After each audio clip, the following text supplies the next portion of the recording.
é biodiésel, que é un combustible alternativo ao gasoil normal.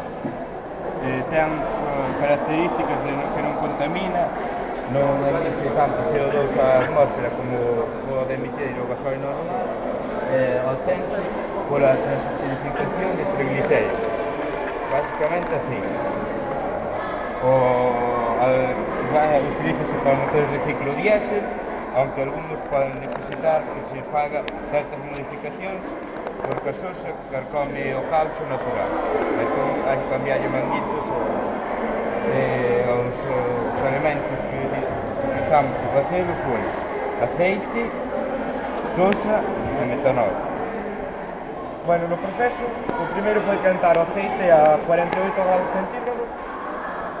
Mentre se estaba quentando, mesclamos as 7 gramos de sosa e 200 mililitros de metanol.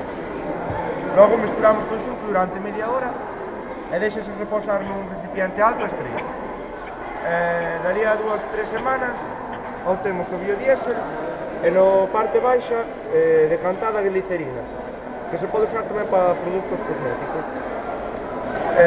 Bueno, é un combustible que contamina absolutamente, é biodegradable, non contén prácticamente nada de azufre, mellora a combustión, non contén nin benceno nin produtos cancerígenos, é facilmente biodegradable, non é unha mercancía perigosa, é un alto lubricante, é o único combustible conocido que é alternativo ao gasoil do petróleo.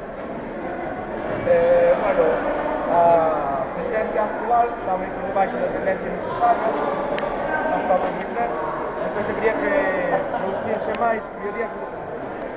En Galicia, desde esta central non se producen 200 toneladas por ano,